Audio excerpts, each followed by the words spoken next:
Bismillahirrahmanirrahim. Assalamualaikum warahmatullahi wabarakatuh. Kami dari kelompok 5 akan mempresentasikan materi kebudayaan dari seluruh dunia. Pembagian materi untuk budaya dari seluruh dunia terdapat 5 bagian. Yang pertama benua Eropa yang akan dijelaskan oleh saya sendiri, Ibnu Sina. Dan untuk materi kedua yaitu benua Australia akan dijelaskan oleh Sri Indah Nastari. Benua Afrika akan dijelaskan oleh Saudari Miftahiyah Lil Jannah. Benua Asia akan dijelaskan oleh Saudari Devira. Dan yang terakhir, benua Amerika akan dijelaskan oleh Saudari Ro'iyanatul Muzayyanah. Benua Eropa. Benua Eropa untuk kebudayaan seni rupa. Seni prasejarah Eropa dimulai sebagai seni lukisan goa dan lukisan di batu, serta merupakan ciri khas dari periode antara Paleolitikum dan zaman besi. Kesenian di Eropa tersusun menjadi sejumlah periode dengan gaya tertentu yang mana secara historis saling tumpang tindih satu sama lain, sebagaimana gaya yang berbeda berkembang juga di wilayah yang berbeda. Secara keseluruhan, periode-periode tersebut adalah klasik, Bizantium, abad pertengahan, Gotik, Renaissance, Barok, Rokoko, neoklasik dan modern dan pasca modern. Kebudayaan selanjutnya yaitu filsafat. Pemikiran Kristen memiliki pengaruh besar pada berbagai bidang filsafat Eropa. Sebagaimana filsafat Eropa telah berada pada pemikiran Kristen juga, yang mana terkadang sebagai suatu reaksi. Mungkin salah satu periode filsafat tunggal yang terpenting sejak era klasik adalah abad pencerahan dan Renaissance. Terdapat banyak 16 perbedaan pendapat atau konflik mengenai nilai-nilainya dan bahkan skala waktunya. Selanjutnya yaitu kebudayaan kuliner Eropa. Masakan dari negara-negara barat beragam dengan sendirinya. Walau ada karakteristik utama yang membedakan masakan barat dari masakan-masakan negara Asia dan lainnya, dibandingkan dengan masakan tradisional berbagai negara Asia, misalnya daging lebih menonjol dan penting dalam ukuran penyajiannya. Serupa dengan beberapa masakan Asia, masakan barat juga menekankan pentingnya saus sebagai bahan penyedap bumbu masak atau yang menyertainya, antara lain karena sulitnya bumbu-bumbu meresap dalam potongan daging besar yang digunakan dalam masakan barat. Roti dari gandum telah lama menjadi sumber pati yang paling umum dalam masakan ini, bersama dengan pasta, dumpling, kue pastry. Meskipun kentang telah menjadi tanaman pangan utama sebagai penghasil karbohidrat dalam pola makanan orang-orang Eropa dan diaspora mereka sejak kolonisasi Eropa di Amerika. Selanjutnya yaitu kebudayaan keadaan alam Eropa. Wilayah Eropa memiliki topografi yang bervariasi, meliputi dataran tinggi di bagian utara dan barat laut, dataran rendah di bagian tengah hingga timur, serta wilayah pegunungan di bagian selatan dan barat daya. Secara umum, iklim di Eropa dipengaruhi oleh arus teluk dan arus. Iklim yang dialami oleh seluruh wilayah Eropa bervariasi. Berikut ini merupakan karakter setiap iklim dan wilayah yang mengalaminya, yaitu sebagai berikut. Iklim maritim, iklim arktik, iklim kontinental, dan iklim mediterania. Selanjutnya yaitu budaya keyakinan. Di Eropa, masyarakat Eropa bagian barat dan utara sebagian besar merupakan pemeluk Kristen, dan sebagian penduduk Eropa Tengah dan Selatan ialah pemeluk Katolik Roma. Sebagian besar lagi masyarakat Turki ialah pemeluk Islam. Mayoritas penduduk wilayah Timur dan Tenggara merupakan pemeluk Kristen Yunani. Pada umumnya, orang Eropa memeluk agama Kristen dengan skala kurang lebih 96%. Agama Islam dianut oleh orang-orang Turki, Albania, Kirgiz, dan Rusia bagian selatan.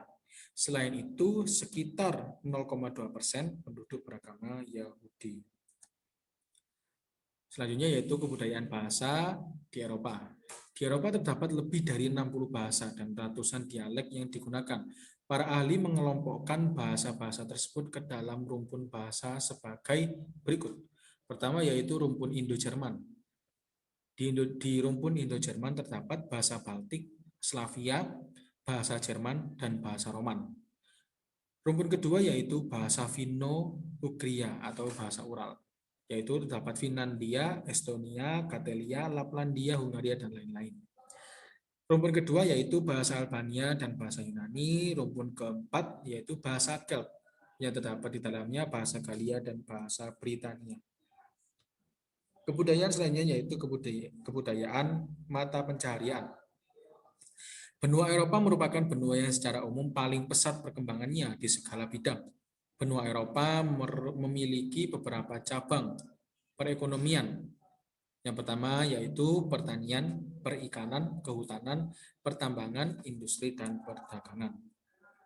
Selanjutnya yaitu kebudayaan Barat di Eropa. Pengaruh budaya klasik dan Renaissance, Yunani Romawi dalam hal seni, filsafat, sastra, dan tema hukum dan tradisi, dampak sosial budaya dari periode migrasi dan warisan budaya Keltik, Jermanik, Romanik, Slavik, dan kelompok etnis lainnya, serta dalam hal tradisi rasionalisme dalam berbagai bidang kehidupan yang dikembangkan oleh filosofi Helenistik, skolastisisme, humanisme, revolusi ilmiah, dan pencerahan, dan termasuk pula pemikiran politik, argumen rasional umum yang mendukung kebebasan berpikir, hak asasi manusia, kesetaraan, dan nilai-nilai demokrasi yang menentang 18 irasionalitas dan teokrasi. Pengaruh budaya Alkitab, Kristiani dalam hal pemikiran rohani, adat, dan dalam tradisi etika atau moral selama masa pasca klasik. Ya, sekian dari saya. Selanjutnya dipersilakan.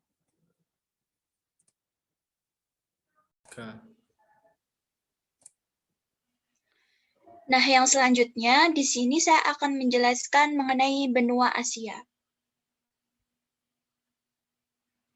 Yang pertama, mengenai selayang pandang benua Asia. Asia merupakan salah satu benua terbesar di dunia, baik secara geografis maupun juga demografis. Sebagai benua dengan populasi terbesar, maka tentu saja realitas Asia sangat kompleks baik secara sosial, politik, ekonomi, ataupun religiusitas dan budaya. Kompleksitas ini cenderung menjadi problematika tersendiri bagi orang-orang Asia.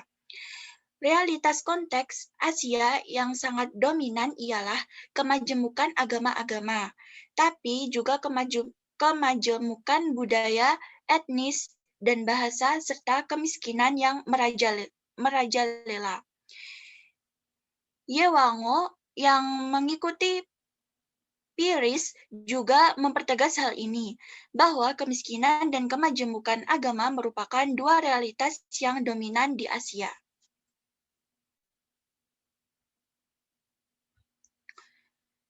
Nah, selanjutnya mengenai keyakinan.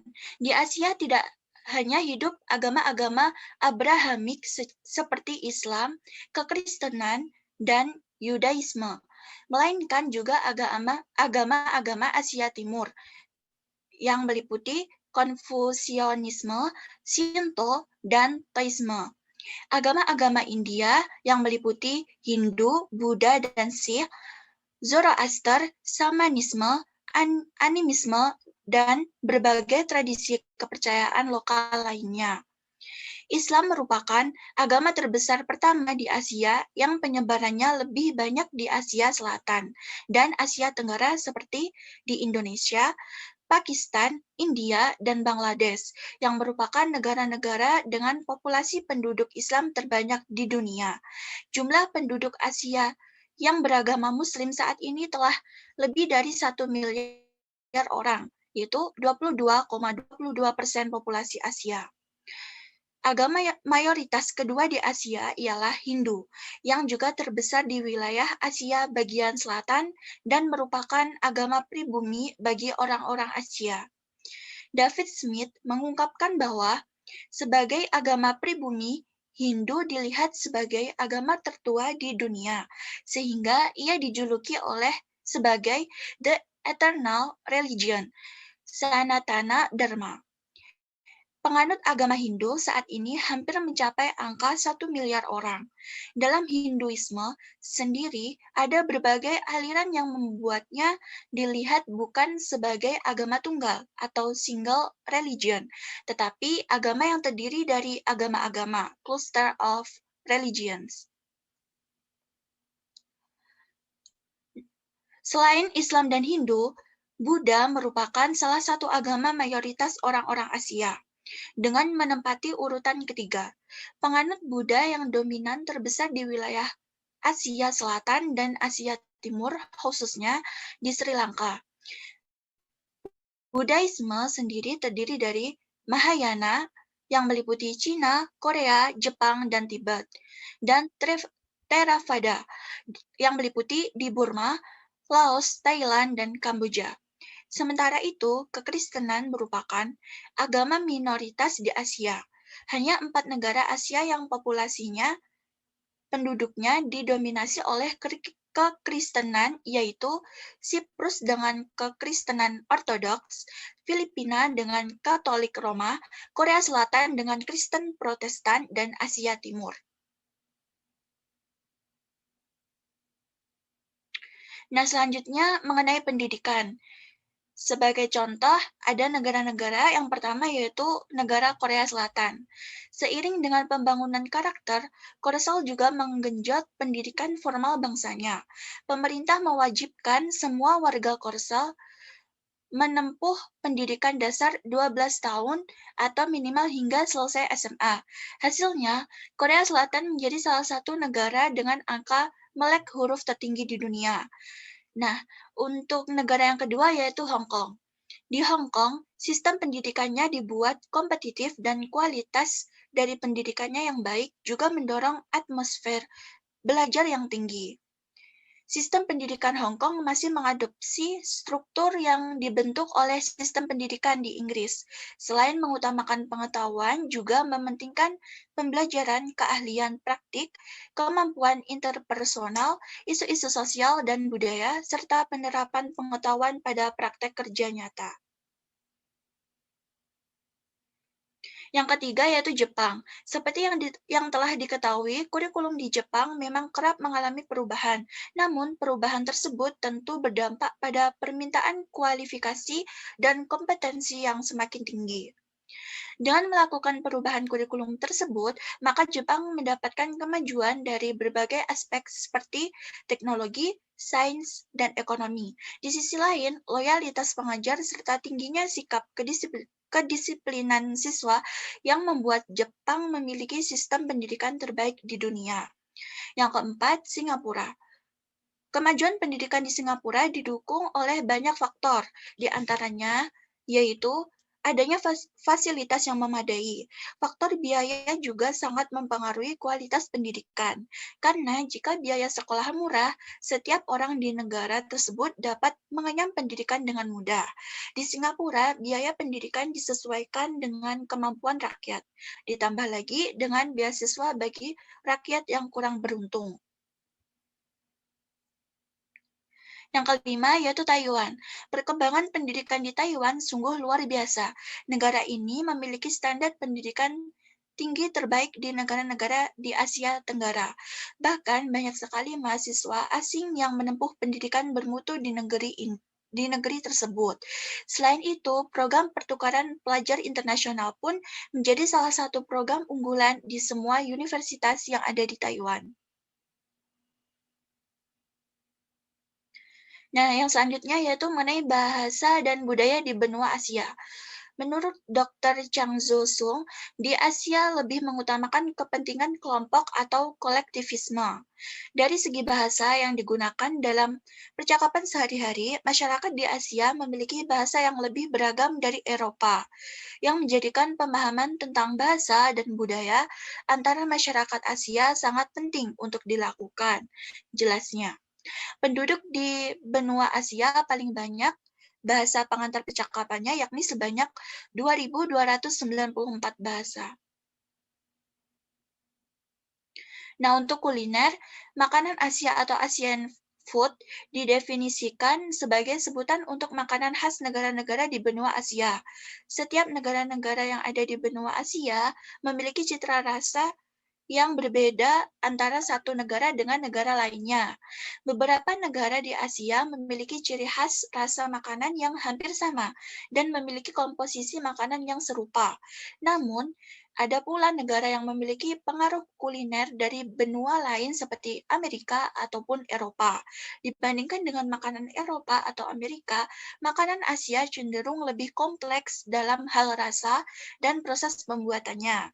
Karena umumnya makanan Eropa dan Amerika dimasak dengan cara yang lebih simpel, dengan bahan seperti garam, saus, susu, dan umumnya menyajikan daging sebagai menu utama. Sedangkan makanan Asia umumnya menggunakan berbagai bumbu dan rempah-rempah tradisional dengan proses pembuatan yang lebih lama dan kompleks serta cara penyajian yang khas. Hal ini menjadikan kuliner Asia menjadi hal yang menarik untuk dipelajari dan dipahami.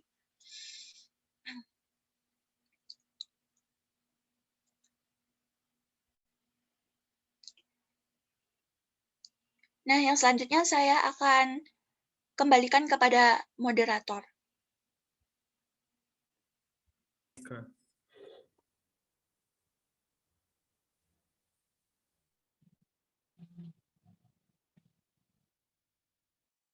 Baik, selanjutnya di sini saya akan menjelaskan mengenai kehidupan di benua Afrika. Yang pertama ada kependudukan. Sebagian besar penduduk benua Afrika adalah keturunan Negro, yang artinya berkulit hitam. Hal inilah yang menyebabkan benua Afrika mendapat julukan benua hitam. Secara garis besar, penduduk Afrika digolongkan menjadi kelompok besar, yaitu 1. Rais Negro Gurun Sahara, yang merupakan penduduk mayoritas. Ras Negro ini terdiri atas beberapa suku bangsa, seperti suku Masai, suku Kikuyu, suku Zulu, suku Sudan, dan suku Bantu. Yang kedua, ras Kaukasoid Arab. Ras Kaukasoid dari keturunan Arab, yaitu mendiami Afrika Utara. Ras ini terdapat di sepanjang pantai laut tengah dan terdiri atas 2 suku bangsa, yaitu suku bangsa Semit dan suku bangsa Hamid. Yang ketiga, ras Kaukasoid Eropa. Ras Kaukasoid dari keturunan Eropa dengan kulit putih. Keturunan Eropa ini jumlahnya sedikit dan banyak tinggal di Afrika Selatan. Yang keempat, ras pribumi. Suku pribumi merupakan penduduk asli yang banyak tinggal di daerah-daerah pedalaman. Suku pribumi terdiri atas suku Pigimi di hutan Kongo, suku Busman di Gurun Kalahari, dan suku Hottentot di Afrika Selatan. Selanjutnya mengenai bahasa dan agama di kehidupan benua Afrika. Bahasa yang paling banyak digunakan di Afrika ialah bahasa Swahili, sekaligus sebagai bahasa pemersatu penduduk Afrika. Kemudian disusul oleh bahasa Arab yang dipakai oleh hampir seluruh penduduk Afrika Utara. Penduduk Afrika menganut beragam agama di kawasan Afrika Barat dan Utara. Islam menjadi agama yang dominan. Di kawasan Afrika Selatan, Kristen menempati posisi pertama, jumlah pemeluk agama di atas Islam dan sedikit Hindu. Di kawasan Afrika Tengah, jumlah penganut terbanyak ialah kaum yang memiliki kepercayaan animisme di atas jumlah pemeluk Islam. Adapun di kawasan Afrika Timur, penganut Islam dan kepercayaan animisme hampir sama banyaknya. Agama lain yang dianut oleh penduduk Afrika ialah sedikit Yahudi dan Katolik Roma. Selanjutnya mengenai pendidikan di kehidupan benua Afrika. Terdapat 2 fase apartheid dan pasca apartheid. Di bawah sistem apartheid, sistem pendidikannya dirangka berdasarkan warna kulit, yaitu kementerian yang berbeda untuk pelajar kulit putih, berwarna Asia, dan kulit putih hitam di luar Bantustan. Pengasingan ini telah menghasilkan 14 kementerian pendidikan yang berbeda di negara ini. Sistem pendidikan selepas era apartheid merupakan tantangan yang besar bagi pemerintah negara ini. Pemerintah baru telah membentuk suatu sistem pendidikan nasional tanpa diskriminasikan kaum tetapi menggabungkan 14 kementerian pendidikan merupakan tugas yang sukar. Oleh karena itu, pada Februari 1996, Kementerian Pendidikan telah meluncurkan suatu kurikulum baru dinamakan Kurikulum 2005. Kurikulum ini yang akan menggantikan dasar pendidikan berdasarkan upper head, akan memberi tumpuan kepada hasilnya, yaitu pelajar akan menjadi lebih proaktif dalam lingkungan di sekitarnya dan juga di dalam masyarakat. Kemudian mengenai pendidikan di benua Afrika. Biaya belajar di Afrika relatif mudah, terutama untuk kebutuhan pokok, karena semua sudah disubsidi oleh pemerintah. Biaya kuliah satu semester bagi perguruan tinggi negeri sekitar 200 sampai 400 dolar, sedangkan untuk swasta 1.000 sampai 2.500 dolar. Biaya akomodasi pelajar sangat beragam dari 100 sampai 1.000 dolar per bulan. Untuk tarif 100-200 dolar per bulan sudah cukup memadai. Fasilitas yang diperoleh antara lain yaitu satu kamar tidur dengan kamar mandi di dalam, juga dapur. Fasilitas pelajar juga sangat diutamakan. Bahkan pelajar di sini banyak mendapat kemudahan berupa pemotongan harga 20-70% untuk mengunjungi tempat-tempat rekreasi seperti bioskop, museum, teater, perpustakaan, bahkan untuk membeli buku dan peralatan belajar lainnya. Selanjutnya, kuliner di benua Afrika. Secara tradisional, berbagai masakan Afrika menggunakan kombinasi nabati dan biji-bijian, dan biasanya tidak memiliki makanan impor. Di beberapa bagian benua, makanan tradisional memiliki banyak produk umbi akar. Afrika Tengah, Afrika Timur, Afrika Utara, Afrika Selatan, dan Afrika Barat masing-masing memiliki hidangan khas, teknik persiapan, dan adat istiadat konsumsi. Kemudian mengenai kesenian di benua Afrika. Di Afrika Selatan dan Tengah, Kongo modern, mereka membuat guci dan mangkuk tembikar yang bercirikan Afrika dengan lunas tajam dan hiasan bertakuk. Di sepanjang pesisir Afrika Timur, pengaruh Islam dan India mulai muncul sekitar 1000 Masehi. Akibatnya orang mulai membuat karya seni bergaya India Islam Afrika. Meskipun demikian, tradisi lokal terus berlanjut. Salah satu contohnya adalah style makanan tie di Ethiopia, modern dari 1100 sampai 1400. Sementara di Afrika Selatan, suku San membuat lukisan pada dinding gua. Di Afrika Utara, tepatnya di Zambia, orang juga terus membuat lukisan batu. Lukisan ini memungkinkan dibuat para wanita tua untuk digunakan pada upacara kedewasaan perempuan. Lebih jauh lagi di utara, di Afrika Barat, orang mencetak patung keramik perunggu dan kuningan sekitar 700 hingga sekitar 1.500. Ya, itu mungkin mengenai kebudayaan di benua Afrika. Selanjutnya saya akan kembalikan kepada moderator. Ya.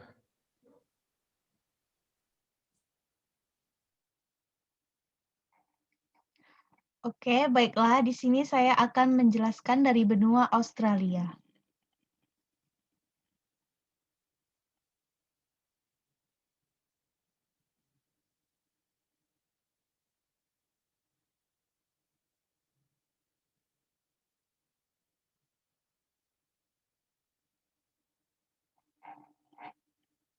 Yang pertama, kebudayaan dari Australia.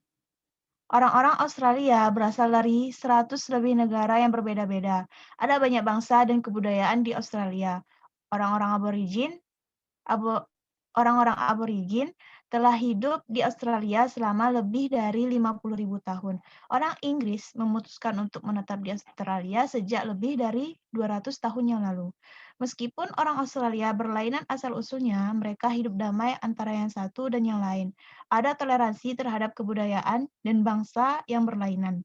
Hukum Australia melindungi orang dari diskriminasi ras, kebijakan untuk bersikap toleran, dan untuk melindungi kebudayaan yang berbeda tersebut, yaitu disebut dengan multikulturisme. Kebudayaan yang dominan di Australia selama 2 dasawarsa terakhir adalah yang berasal dari Inggris. Ini merupakan akibat dari zaman kolonial para migran ke Australia dulunya cenderung mengikuti kebudayaan yang dominan. Mereka cenderung makan, berpakaian, dan berolahraga seperti orang Australia yang berasal dari Inggris sejak tahun 1960-an. Aspek kebudayaan seperti ini di Australia telah berubah. Orang-orang didorong untuk mempertahankan kebudayaan mereka sendiri.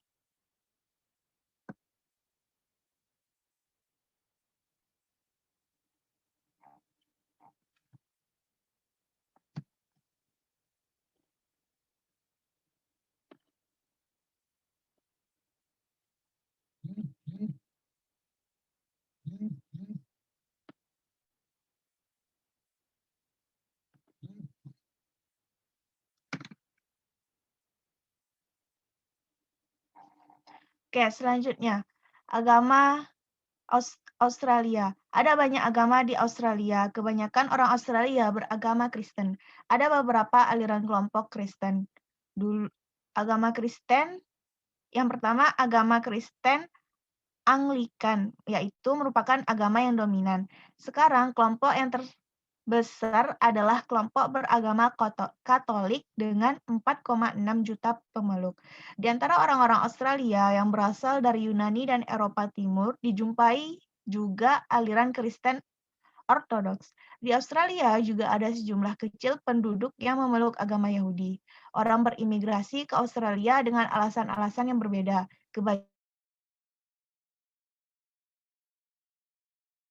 Lebih baik bagi dirinya sendiri maupun bagi anak-anaknya. Australia adalah sebuah negara besar dan negara-negara bagiannya mempunyai kondisi yang sesuai untuk tempat menetap. Agama terbesar yang bukan Kristen di Australia adalah Buddha, yaitu 2,1%. Diikuti oleh Islam, yaitu 1,7%, lalu Hindu 0,8%, dan Yahudi 0,5%. Semuanya kurang dari 6% orang Australia yang menyatakan diri bukan penganut Kristen. Kehadiran mingguan pada 2004 adalah sekiranya 1,5 juta umat, kira-kira 7,5% populasi di Australia.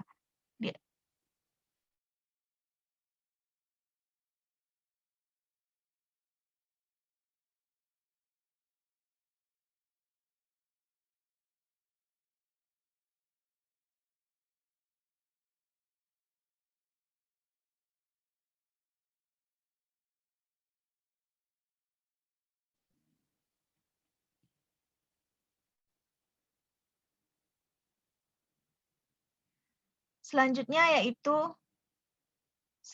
yaitu bahasa. Meskipun Australia tidak memiliki bahasa resmi, bahasa Inggris begitu membudaya dan menjadi bahasa de facto nasional. Bahasa Inggris Australia adalah varietas utama bahasa dengan aksen dan kosakata yang berbeda. Tata bahasa dan cara pengucapannya adalah sama seperti bahasa Inggris Britania dengan beberapa pengecualian yang cukup terkenal. Menurut sensus 2006, bahasa Inggris adalah satu-satunya bahasa lisan di negara ini untuk hampir 79% populasi. Bahasa lisan kedua adalah bahasa Italia, yaitu 1,6%, bahasa Yunani 1,3%, dan bahasa Kanton 1,2%. Kira-kira 200-300 bahasa asli Australia diduga masih bertahan pada saat Eropa pertama melakukan kontak dengan aborigin.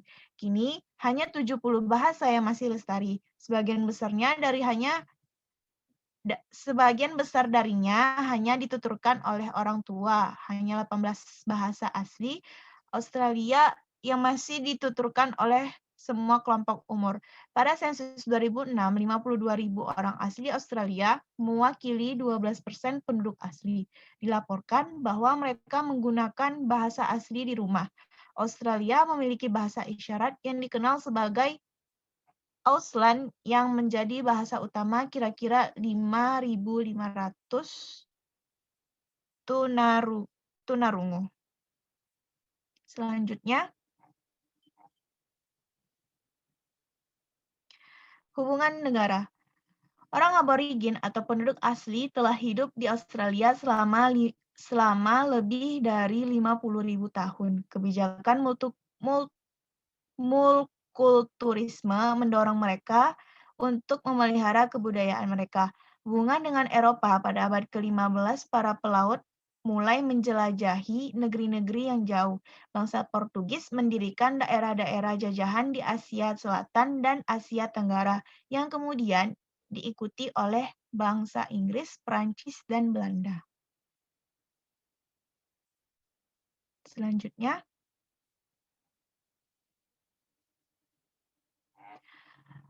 sosial. Kebudayaan sosial. Australia merupakan negara yang amat luas, tetapi tidak banyak daerah yang cocok untuk daerah hunian.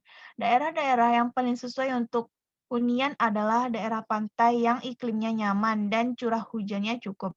Daerah pantai Australia sebelah utara tidak dihuni oleh banyak penduduk karena iklim tropisnya sangat kering, sedangkan daerah pedalaman dan daerah pantai barat Australia terlalu gersang dengan luas tanah 7.682.300 km persegi. Rata-rata kepadatan penduduk di Australia hanya sekitar 2 orang per kilometer persegi.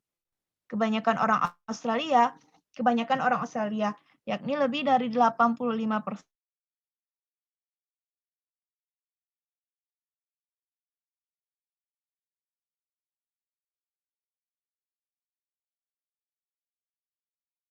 orang aborigin. Dalam bahasa Latin, kata aborigin merupakan arti dari awal mula. Umumnya, orang percaya bahwa mereka lebih tinggal di Australia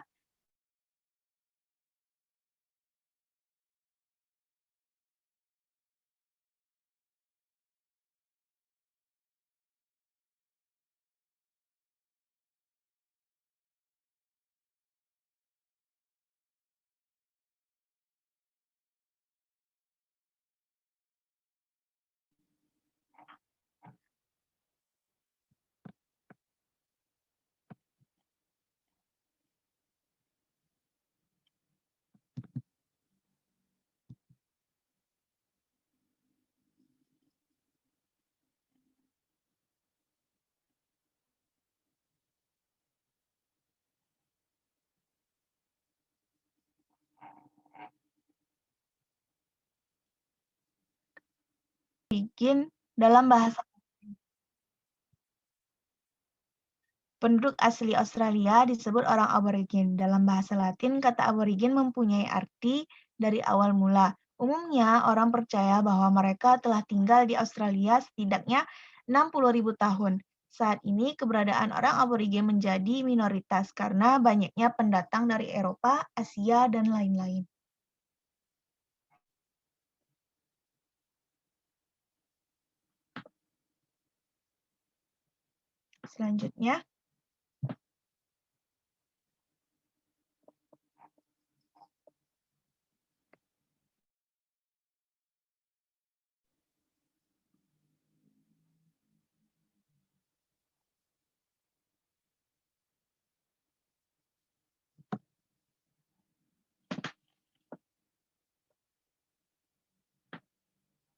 Selanjutnya, perekonomian Australia. Tambang emas super di Kalgoorlie, yaitu tambang terbuka paling besar di Australia. Australia menganut sistem ekonomi pasar dengan PDB per kapita yang tinggi dan angka kemiskinan yang rendah. Dolar Australia adalah satuan mata uang negara ini. Menempati peringkat ketiga dalam indeks kebebasan ekonomi pada tahun Australia adalah ekonomi terbesar ke-13 di dunia dan memiliki PDB per kapita terbesar ke-9 di dunia, yang lebih tinggi daripada Britania Raya, Jerman, Prancis, Kanada, Jepang, dan Amerika Serikat. Negara ini menduduki peringkat kedua dalam hal indeks pembangunan manusia PBB pada tahun 2010 dan menduduki peringkat pertama dalam hal indeks kemakmuran yang diterbitkan oleh Legatum pada tahun 2008. Selanjutnya,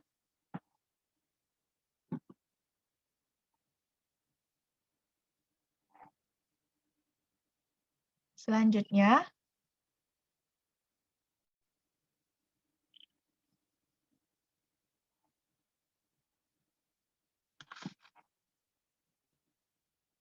kuliner Australia. Cuaca yang hangat memberkahi Australia dengan bahan-bahan makanan yang segar dan tumbuh sepanjang tahun. Demi alasan kesehatan, pemerintah Australia mendorong warga-warganya untuk mengkonsumsi makanan segar dengan mengurangi kadar garam. Australia merupakan negara yang mengalahkan imigrasi. Hal itu berdampak signifikan terhadap kebudayaan dan kuliner Australia.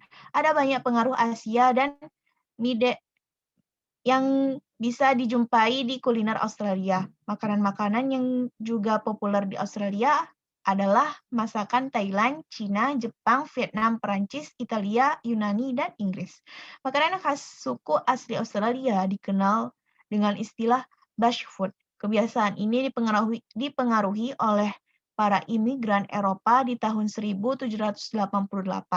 Suku asli Australia hidup dari buah-buahan dan berbagai jenis buah beri. Mereka juga mengkonsumsi daging-daging kanguru dan kuliner Australia sangat dipengaruhi oleh kebudayaan Eropa. Hingga sekarang resep-resep dan selanjutnya akan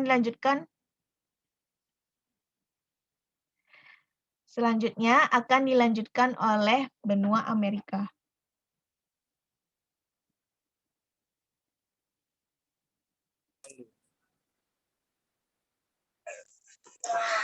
Baiklah, di sini saya akan melanjutkan penjelasan tentang kebudayaan di benua Amerika.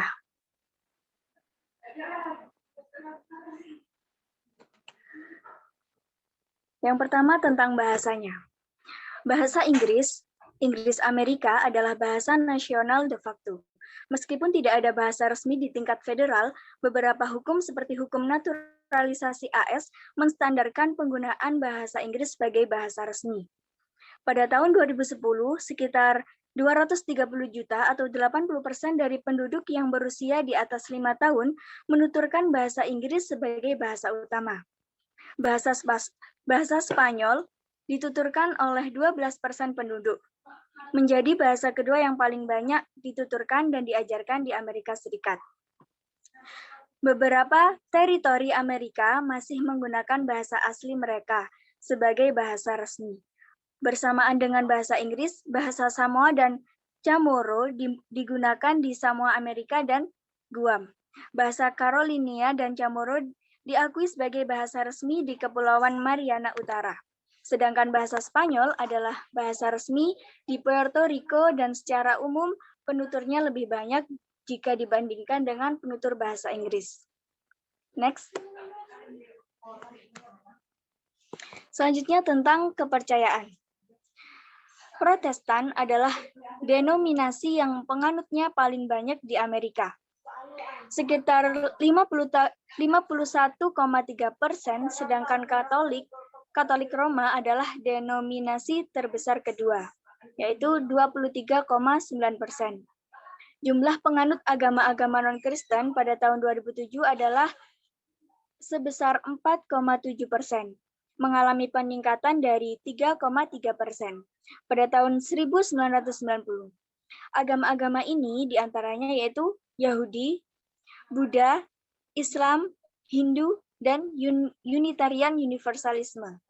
Survei tersebut juga melaporkan bahwa sekitar 16,1% warga Amerika mengakui sebagai agnostik, ateis, atau tidak beragama.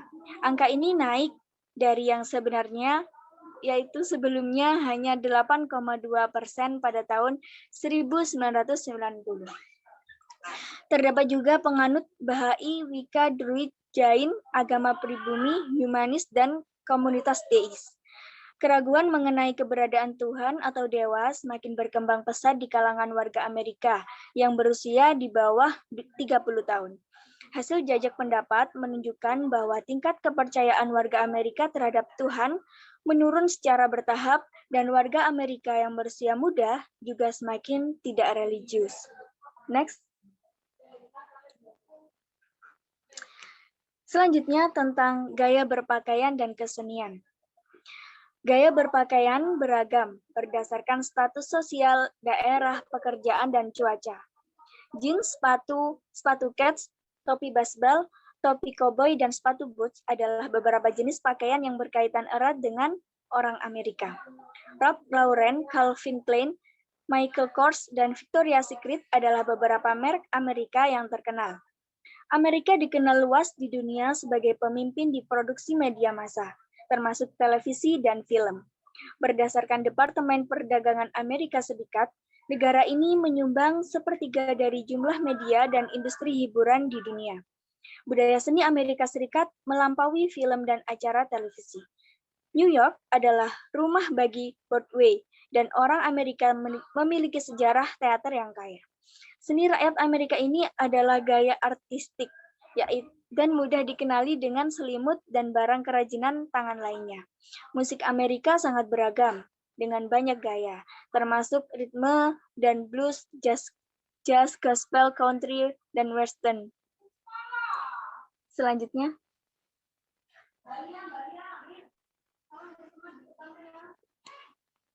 Selanjutnya tentang kuliner.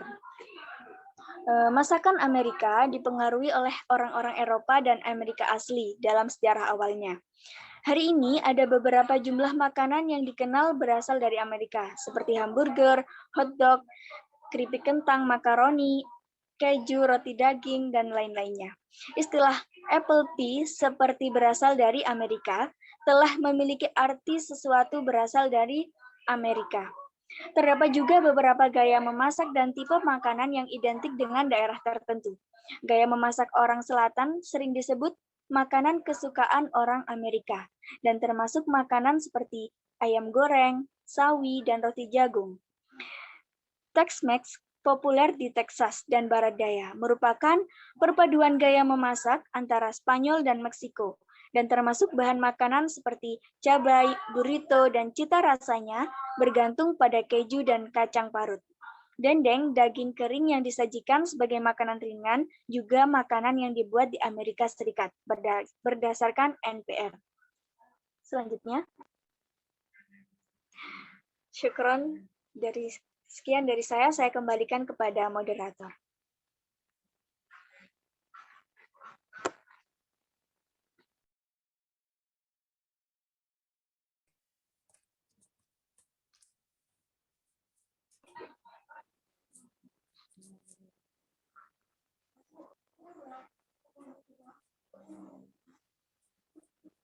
Ya, sekian dari kami, kelompok 5, kurang lebihnya mohon maaf. Wassalamualaikum warahmatullahi wabarakatuh.